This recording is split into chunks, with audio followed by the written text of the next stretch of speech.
Andrew Huberman is a professor for neurobiology at Stanford, and today we're going to go over 5 things that he frequently teaches about both our mental and our physical health. One thing Andrew Huberman really emphasizes is how important it is to stick to your circadian rhythm if you want to be as healthy as possible. And one thing that he emphasizes about that is how important it is to get sunlight as early as possible in the morning, because that way we get a cortisol spike early in the morning, which is very good for our circadian rhythm.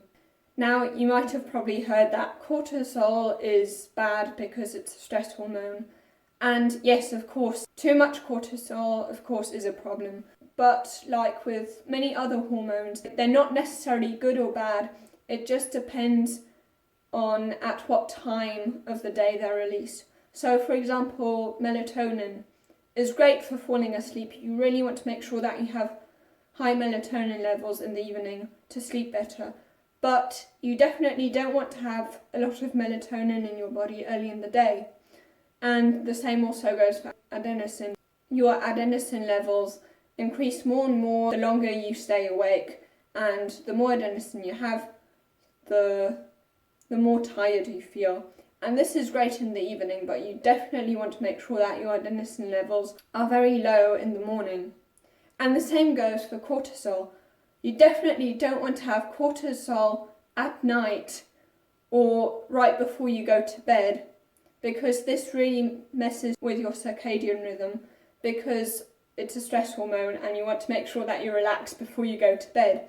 But in the morning, when we want to be alert and when it's natural for us to have that cortisol spike, it's actually better if we make sure that we actually do have that cortisol spike in the morning. Which is, by the way, a reason why there was this study that showed that exercising early in the morning is better than exercising later in the day, just because of this cortisol spike. So basically they had 3 different groups. One group that exercised at 7 a.m, one group that exercised at 1 p.m, and one that exercised at 7 p.m. And the ones that exercised at 7 a.m. in the morning slept the best at night, because they made sure that they had this cortisol spike in the morning. Whereas, of course, the ones who exercised at 7 p.m, their sleep quality was the worst, because they had that cortisol spike in the evening. And because light signals to us that it is daytime, it is really good for our circadian rhythm. Now, what's also a great way to spike your cortisol levels early in the morning, and this would be the second tip, would be having cold showers in the morning. What's also great about cold showers is that it increases your dopamine levels a lot. And dopamine is extremely important for motivation and focus.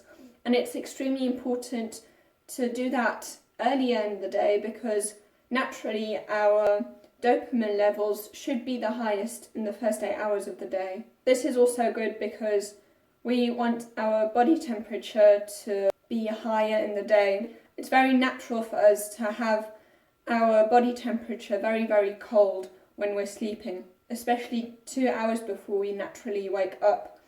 Our body temperature is going to be at its lowest. And what cold showers do to us is that our body then, because of the cold shower, tries to regulate that by increasing our body temperature. And this is also why you want to avoid cold showers before going to bed. Before you go to bed, having, for example, a warm bath is much better, because then your body makes sure that it regulates its body temperature by adapting to the warm bath, by lowering your body temperature. And lowering your body temperature is extremely important if you want to sleep very well. And of course, this would be the third tip. In general, if you want to keep your circadian rhythm intact, it's extremely important to actually sleep enough, and also to sleep at the right time. According to Andrew Huberman, if we see light after 10 p.m, a brain region called the habenula is activated and actually decreases our dopamine levels.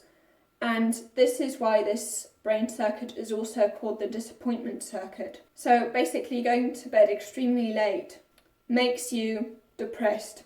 In a podcast, Andrew Huberman mentioned that with people who commit suicide, it's very often the case that right before they committed suicide, they slept at random times of the day and their circadian rhythm therefore was extremely messed up. And this is also why shift workers are much unhealthier and probably also commit much more suicide than people who don't work during the night. Now, as you've probably already noticed, Andrew Huberman talks a lot about the hormone dopamine, and this would lead me to the fourth tip. You want to make sure that you do productive tasks early in the day, because that's the time, the first 8 hours after you've woken up. That is the time when our dopamine levels are the highest. And this is extremely good for focusing and for your motivation, which you really need for productive tasks. Whereas late in the day, so the second 8 hours after you've woken up, that is the time when dopamine levels decrease. However, serotonin levels actually increase. And what this does is that is a great time to do creative tasks, because you've probably noticed yourself that you get new ideas when you're more relaxed, when you're, for example, going for a walk, or when your mind is wandering, and not when you're working extremely hard.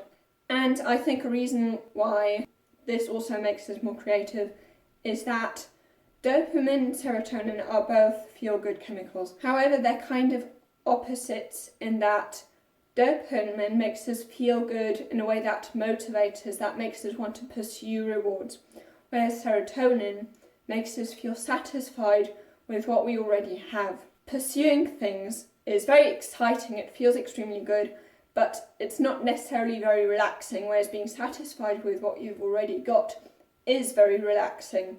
They're two different brain mechanisms. One is called the top-down mechanism, and one is called the bottom-up mechanism. The top-down mechanism is the one that works extremely slowly, that wears you out, that is extremely tiring, but this is needed for decision-making and productive tasks. Whereas the bottom-up mechanism is at work when you're very relaxed, and it works automatically, and it's there, and it's great for creativity. Whereas the top-down mechanism, because one part of this top-down mechanism would be, for example, the prefrontal cortex. The prefrontal cortex needs a lot of energy to function, which is why you want to do productive tasks for which you need dopamine early in the morning, because that is the time when you have more energy. Now, another thing that Andrew Huberman really emphasises, and this would be the fifth tip, is that he thinks that it's way easier to influence the mind by using the body than it is to use your mind to control your mind. So, for example, positive thinking would be trying to directly control your thoughts, and this sometimes can go very wrong. Whereas instead we can also use the body to influence how we feel. So, for example, when it comes to stress and anxiety, one thing you can do to become less anxious is what is called the physiological sigh. So basically it would be taking a short double inhale and then a long exhale, because what this does is that it makes your blood flow more quickly, and then the brain sends a signal to the heart that it's supposed to slow heart rate down a bit because blood is flowing so quickly, and therefore because your heart rate is slower now you feel more relaxed. Now, if you want to know more tips by Andrew Huberman, you can watch this video here.